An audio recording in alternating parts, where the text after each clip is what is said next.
I want to flip the money. Okay. Give me an idea. You say okay, let's say what? Let's say 30 grand, 20 grand. Give me a number to give me an Yeah, example. 30. 30. So when you flip it one time, how much do you expect to make back? Ideally for you, you put 30 in, you get how much back?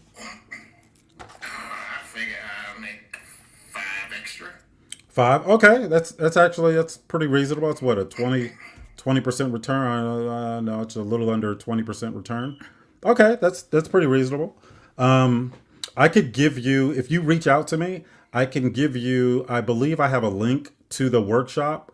If you're interested and you want to, kind of see how it's done, I can send that to you.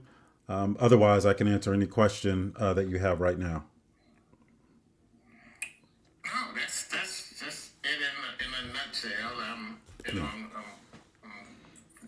Dealing with your homie, and I've been watching you, and I seen you two guys interact together, and yeah, I was like, man, check him out.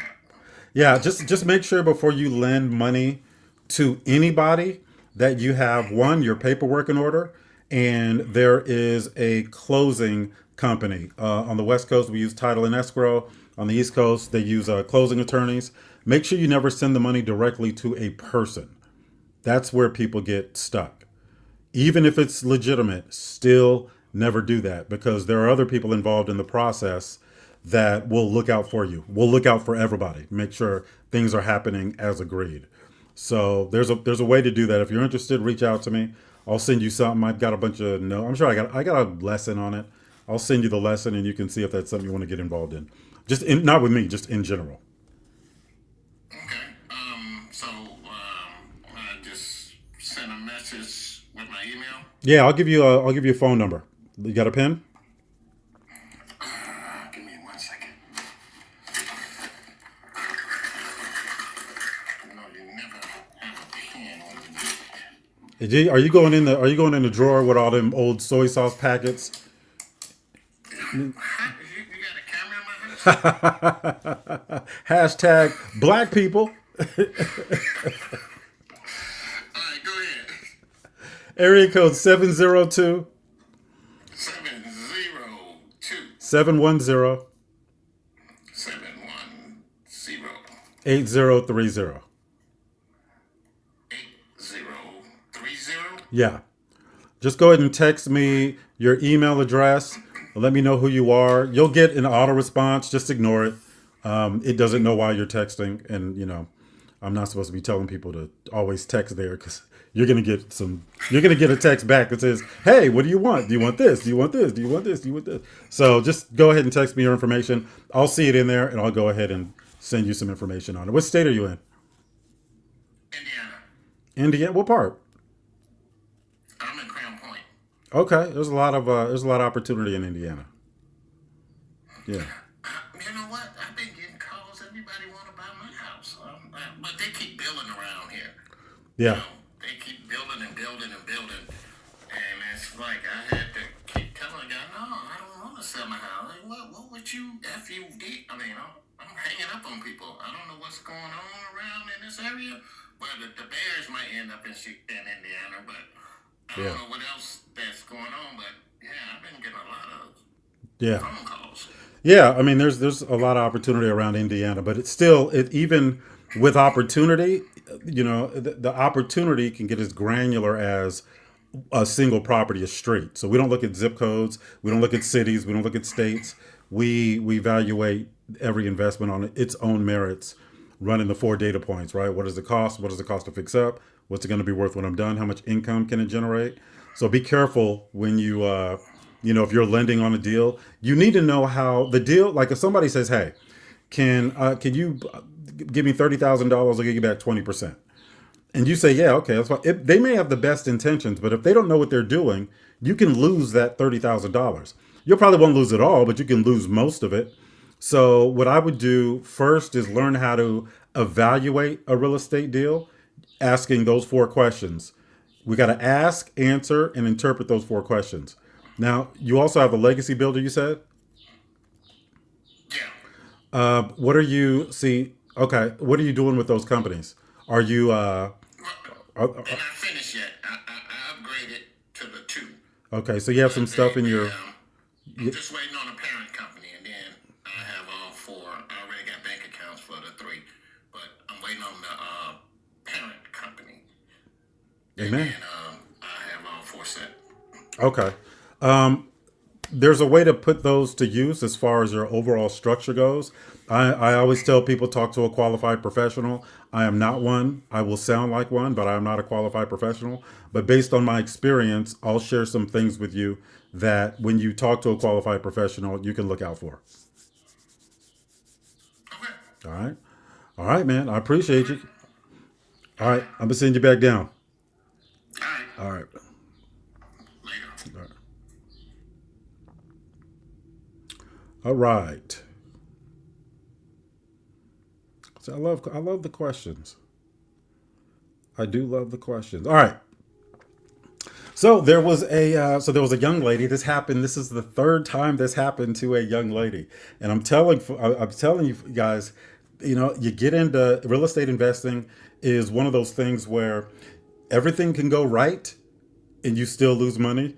You can make some mistakes and still make money. There's a lot of different variables, a lot of things that are outside of your control. And this was enough. This is the third time that this happened. A young lady calls for a consult today. And I promise you, I asked her, I said, have we talked before? Because this scenario is the third time I heard the scenario. So she was coming to my lives, and obviously I'm not going to say her name or where the property is. She bought 8 units. And this was a market where you could get 8 units for under 200,000. It needed some work. And so she was going to my lives. She went to one of my workshop, one of the workshops we did, the in-person workshops, back in I think 2002 or 2002. I wish 2022. She bought my book from Amazon. She bought it after the fact though. So, but she did say she bought the book, and she's been following me. She was following me on Clubhouse, which is another platform. So she has heard me talk a lot, right? So she pays for a consult, mind you. This is after things went bad. She paid for a consult. She didn't pay for a consult prior, and she bought this property. She took money out of her 401k, used a hard money lender. Right? She had referred to one of the hard money lender lessons that I gave out for free. So she was paying attention to everything. She was getting all the free stuff. And she was actually making some headway. She did a scope of work. Her scope of work was a little, there was a little too much ambiguity in it. I didn't see it before she did it, but she had some issues with that.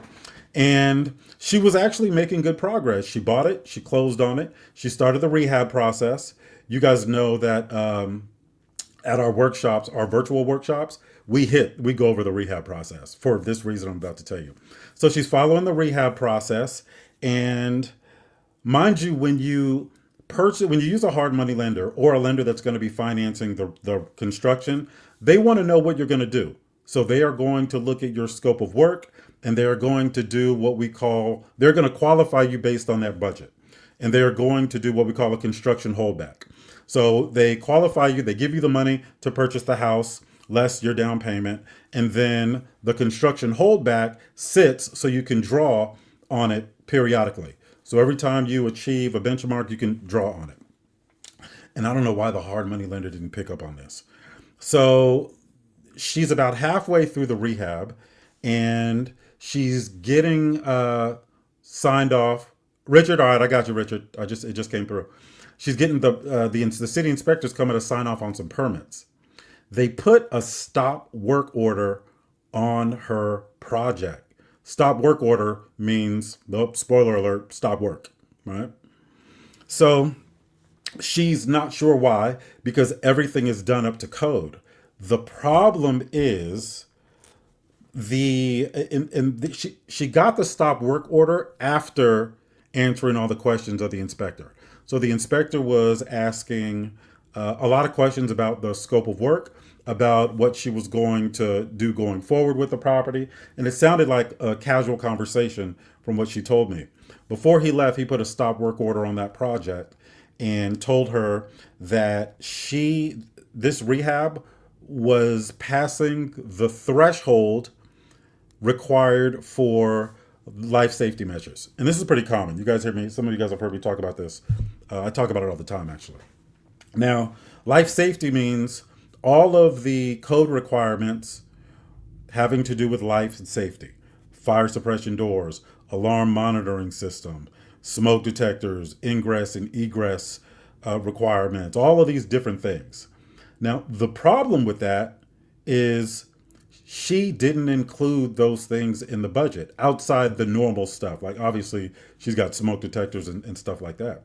She also didn't have the capital to come back and add that stuff in. So if she didn't have the capital to come back and add that stuff in, and she's got a stop work order, those carrying costs are just going to eat her up. She's paying carrying costs that were actually higher than normal for the type of financing she got. She said she was paying about $4,000 a month, which was strange to me because that seems high for that purchase price. But it's not my business. So she didn't have any more money, right? So she is likely, if she can't borrow the money, which she won't be able to, because anybody lending her that money is going to look at the merits of the project and what it costs to incorporate all those things. It's no longer a deal at that point. That person that lends her the money is not going to be able to get it back out of her exit. They may be able to get it back long term, but they're not going to be able to get it back in a reasonable amount of time. So we talked for about an hour, and I gave her a few options, but they were triage options. It was, okay, who's your circle of influence? Who's your friends and family? Who do you feel comfortable enough going to get money to finish this project? It was like a whole bunch of things. And I told her how to take care of them, the documentation to use. I even offered to put the agreements together for her. I felt so bad for this young lady. But she didn't pay for the education. I'm not talking about with me. But I told her, I said, you hear me say this all the time. You will either pay for the education or you will pay as a result of not having it. Now she depleted her 401k. Her savings is in that building. It was all or nothing for her. And I said, look, you could have came up on TikTok or Instagram or Facebook, wherever I was, and we could have run over this for free. You didn't even have to. That's why I say the importance of questions. I understand a lot of people don't know what questions to ask. Folks, I've been exposed to real estate my entire life. I have a line of questioning that will make sure that you get the information that you need to get. Because in the world of real estate investing, there's a lot that can happen. And this is a 200 and something thousand apartment build. This wasn't a big project. This is a very small project. But for somebody that is contributing their last, you can get in a lot of trouble. Right? So ask. This is going to be Real Estate Investing 101. So we're going to go back to the basics. And I've got about 32 minutes. So this would be the time to ask questions. Now, I'm just going to pick random topics out of this book. I know you can't see it. I know it's backwards. This is called The Real Estate Investor's Field Manual, Residential Edition. If you have questions about multifamily commercial, you can ask those too. I can just answer them off the top of my head. I don't know. I spent 2 decades in the multifamily commercial industry. Now, my credentials, because I think credentials are important. I'm a full-time real estate investor. I'm a licensed real estate broker in multiple states. I'm the founder of 4 Data Points Academy. That is a real estate investing, entrepreneurship, personal development, leadership training platform. I was 13 years as a mortgage broker. I spent over 2 decades in the multifamily commercial industry, overseeing $650 million in multifamily commercial assets. I had a national notary signing agent company. My first $1 million was on the entrepreneurship side, outside of real estate, outside of all the other things that we talk about. I'm also 7-time author now. I have 4 published real estate books. The Field Manual series. There's a residential, multifamily, commercial, and in addition for teenagers. I'm also the author of No Shortcuts, which is specifically for landlords or people that manage income-producing property. I am also the author of No Guardrails, which is an entrepreneurship book that has a lot of my personal experience and outlines the 8 areas that every business owner must master. I'm also the author of Starting from Zero, which is an entrepreneurship book that outlines the thought processes needed when you're starting from zero and what I would do tomorrow if I woke up and I had nothing. I am also the author of One Decision from Glory, which is an entrepreneurship book, but it is there are many references to the Christian Bible, Catholic, and a few Ethiopian Bible, right? So all of those things qualify me. I'm also a development consultant. I've consulted on development projects domestic. I consulted on projects overseas. Let me see, what else have I done? I was going to real estate meetings since 3 years old with my father. This is my life. It is very, very much second nature for me.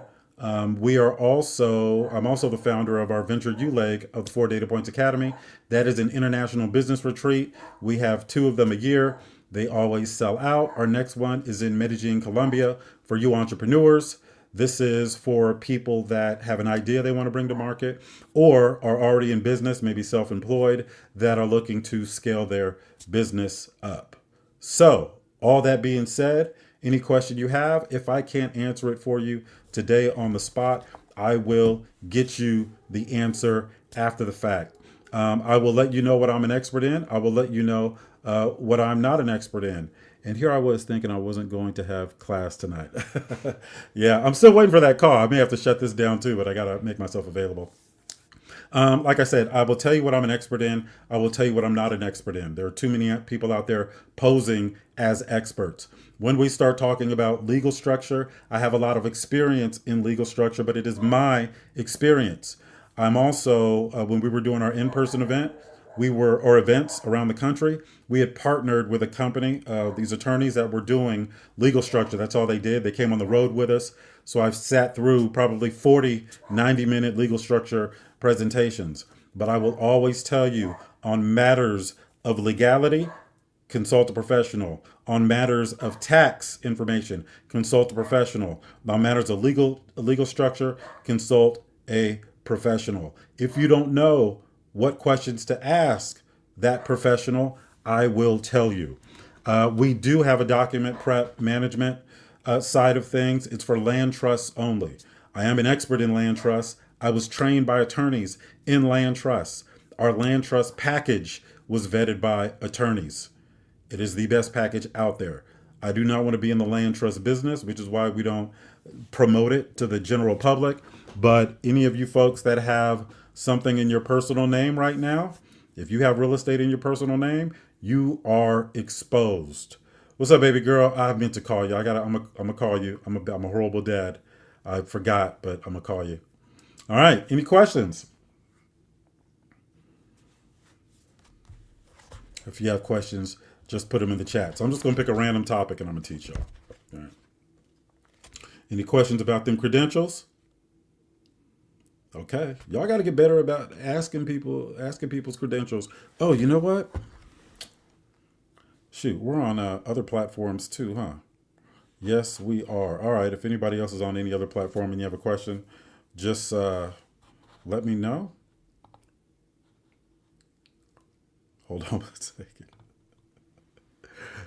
Tell y'all, man. Look, I am getting. I forgot to hit go live on that one. All right.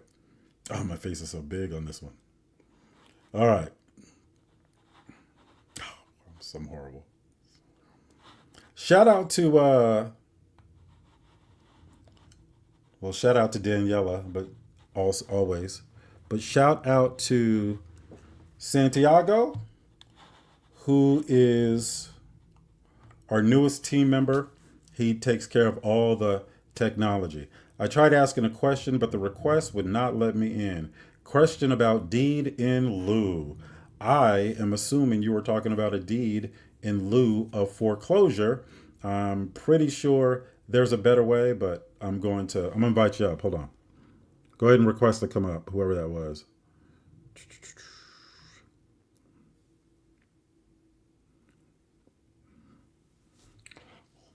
What are the do's and don'ts about talking to a lender? There's really no don'ts. When I talk to lenders, I'm very transparent about what I am that it's still blocking you. I don't know, man. I don't know what to tell you. But if you put your question in there, I can answer it. The thing about dealing with lenders is you want to be transparent, right? Fully transparent, because if you're not transparent, you try to sneak something by, then they have a word for that. It's called mortgage fraud, and we don't want to do that. Now, there are things that I won't discuss with the lender because it has nothing to do with the transaction itself. And after the transaction closes, they have no jurisdiction on how I encumber the property after that. And I'll give you an example of what that looks like. Let's say that I want to buy a house for $100,000. And the lender comes in, they say, all right, well, we'll finance up to 80%. Well, I still need 20% for a down payment. But if I don't have that, the deal's already dead. So I will ask the seller to gift me 20% equity. So the seller gifts me 20%, and we have the documentation for that. The lender accepts that. They'll finance the remaining 80. Now I got the house. What I don't need to discuss with the lender is after I close on the house, I'm going to give that seller in return for that 20% a promissory note and security instrument that records that deed, that attaches that debt to the property in the form of a lien. Now, but I own the property now, and I ran the 4 data points, so I know how much value I could add. I knew that before I engaged in the process. And when I add that value, because it's mine now, I can borrow against it. When I add that value, then out of that exit, I can pay the seller back their 20% plus any incentive. But I did that after the closing, so the lender has no jurisdiction after the closing. But if you're talking to a lender, you're going to want to tell them everything. And there's no reason to keep anything from them, right?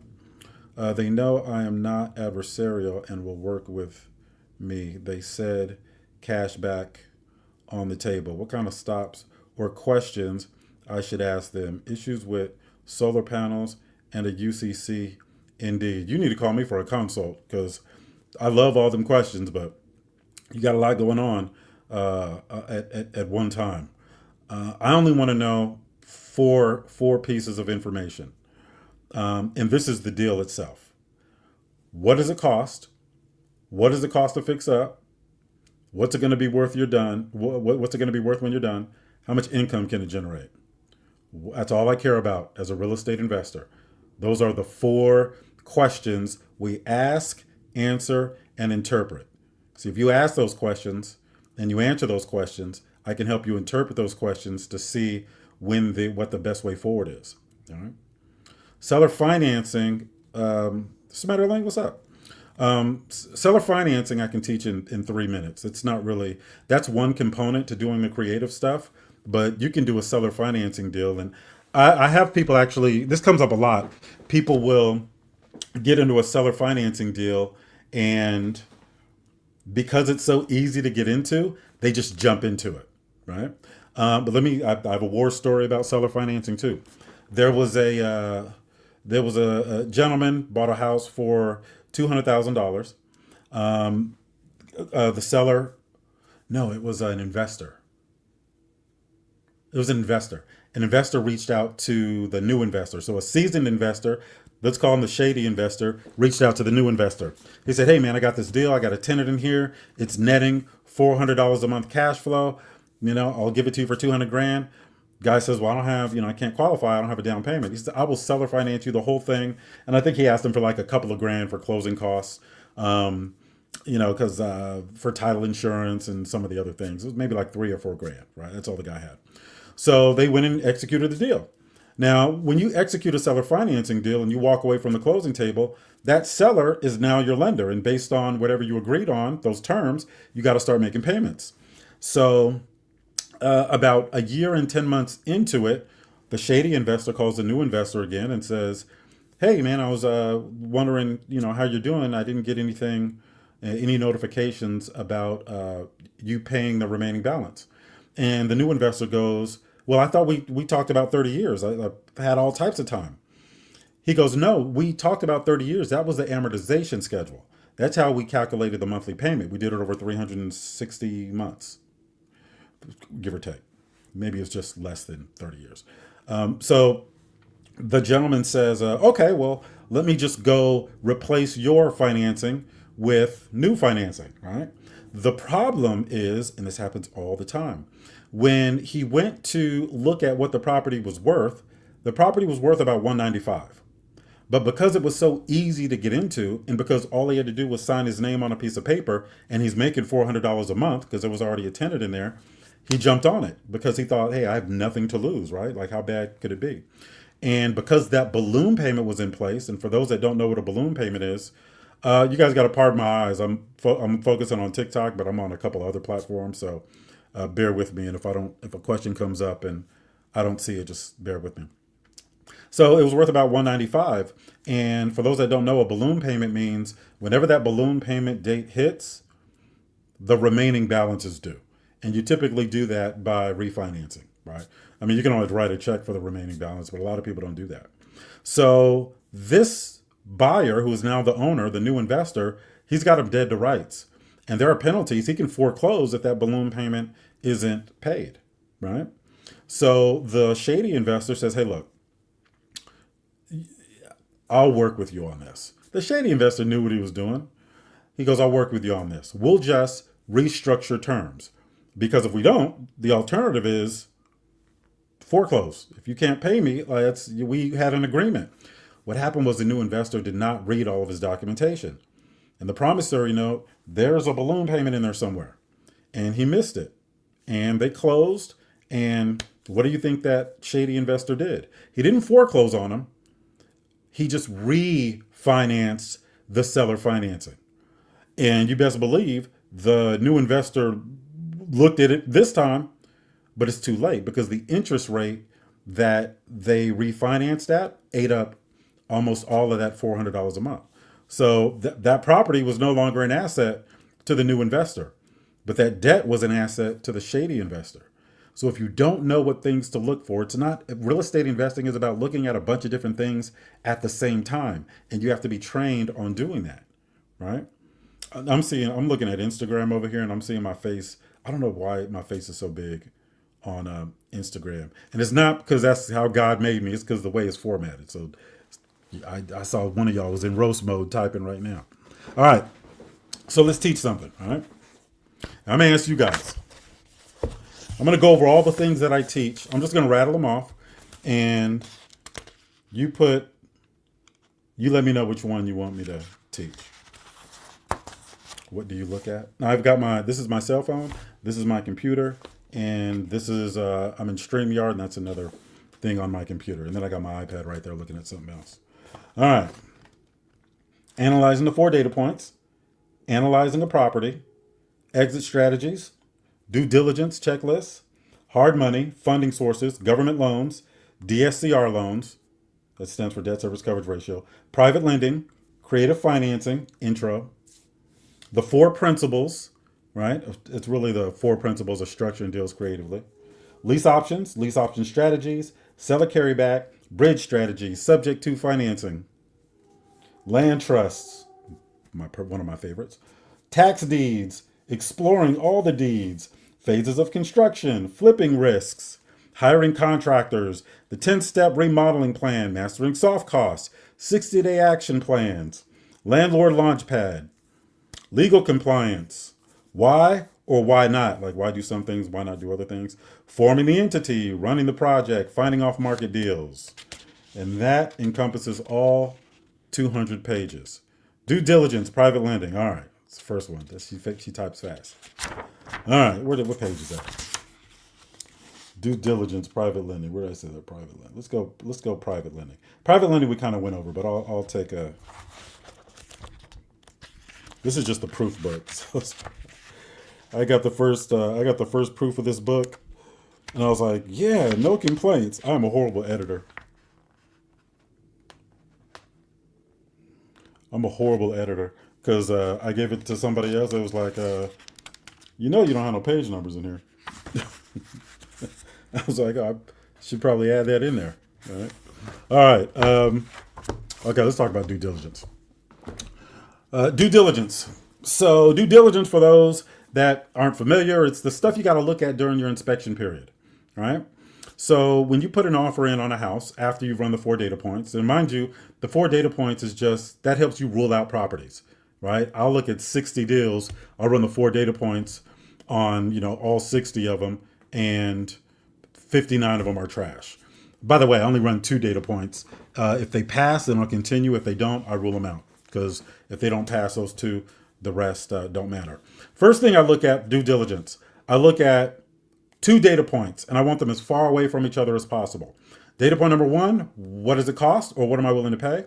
Data point number two, what is it going to be worth when we're done? The reason we want those, or data point number three, what's it going to be worth when we're done? See, y'all about to get called out. The reason we want those two numbers as far away as possible, because the farther away that they are, the more profit there is in it for you. All right. There's also some things we want to look at during the inspection period. So if it passes the 4 data points, you put an offer in. On your offer, you have to write in how long is the inspection period, which is the due diligence period. Now, you can just do a home inspection. That'll tell you every single thing wrong with the property. It's going to tell you about all the mechanical systems. But there's some things outside of that that I look for that doesn't come up in a home inspection. For example, one of the things I look for is the landscaping in the front. If they are connected to the city for utilities, as far as water goes, sewer, if there's a tree in that front yard, I'm looking to make sure that those roots aren't going to wrap around that sewer lateral. So I'll have to have that inspected. That's not typically part of the home inspection. That's something you have to do separately. All right. Another thing that I look at, or I get concerned about when I'm in the area, is how does it smell when you walk outside? If you're outside and it stinks, that's a hard property to sell. If I'm touring a property, if I go in, I'm looking at all the straight lines to make sure that there's none of them that are supposed to be straight that are not. That could be a foundation issue, right? Same with cracks in the driveway, minor cracks in the foundation. I look at what type of foundation is it. If it's a perimeter foundation, meaning when you get to the house, you typically step up. It's got a crawl space. Then those are a little bit easier to fix. If it is a slab on grade, which is a flat slab of concrete, I'm walking away. That gets very, very expensive to fix. Other due diligence, I look at the actual documentation surrounding the ownership of the property. But the title company does that. That's their job. All right. So they'll send me a preliminary title report. But then before they issue title insurance, they'll make sure that there's no funny business going on. That's why I say always use a closing company. All right. Now, in this book, when I say due diligence, we touch on the basics for residential. The due diligence for multifamily commercial is mostly based on the financials, understanding what financials to look at. All right. In addition to the physical aspect of the property. So it's going to be a completely different conversation depending on what asset class. If it's residential, we got a basic checklist we look at. If it's multifamily commercial, the inspection period needs to be a lot longer because we've got documentation we got to look at. We've got to look at the utility bills. We've got to look at the trailing 12, which is a list of income and expenses for the previous 12 months. I want to look at what software they're using as a landlord. I want to look at resident correspondence. I want to look at inspections. I want to look at the rent roll. The rent roll is basically, most of the time, mom and pops have it on a spreadsheet. I want to know who's in there, how much they're paying, what their lease term is, how much deposit they have on file. I want to look at any budgets that were done. I want to look at any variance reports that were done, for larger properties. I want to look at all of the revenue streams. I want to look at all of the expenses. Revenue streams outside of just the rent. I want to look at, are they charging for parking? Are they charging for application fees? Are they charging to transfer units? Do they have telecom agreements? Revenue share agreements with telecom? Is there laundry? Is there vending machines? Is there potential for additional revenue streams? Is there rent control? If there is, what's the maximum allowable rent? If I do understand what the maximum allowable rent is it based on the actual rent previously or the effective rent over 12 months? Folks, I have a whole list of things that I look at. And when I'm training somebody how to do due diligence, I make sure that I do it with them the first time. Any one of my students that their first multifamily commercial property is 90% me doing the stuff, 10% them doing the stuff. Because one, it is way too much anxiety to teach somebody all that and then send them out and think that they can do it on their own. Because I know that they can't. I know that they can't. And even if they could, they wouldn't believe that they could anyway. So, and that's actually what true mentorship is. You got to get out there in the weeds. And no, I don't take a portion of their deal. I don't get anything out of it, right? But in order for them to perform at the level they need to perform, I need to be there with them. So due diligence can cover a lot of things. I have due diligence for residential. I have due diligence for multifamily commercial. I have the physical aspect of the asset for due diligence. I have the financials due diligence. I have due diligence that I do with the county. I have due diligence I do for the neighborhood itself. I have a separate set of due diligence rules if I'm building something from scratch. So it really depends on what the asset looks like and what I intend to do with it. Oh, that was a lot of talking.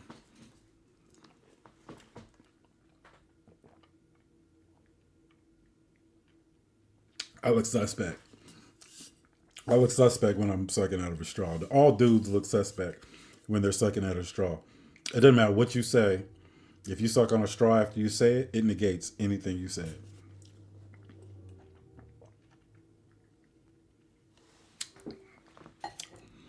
But I'm back.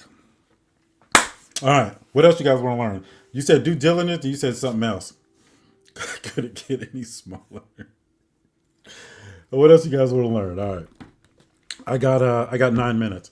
You guys coming to my workshop? Put a one in the chat if you're coming to my virtual workshop this weekend, this Saturday, our monthly workshop. Put a two in the chat if you're not. Put a three in the chat if you just think I suck and you're like, I don't care what you got going on this weekend. One if you are, two if you're not, three if I suck.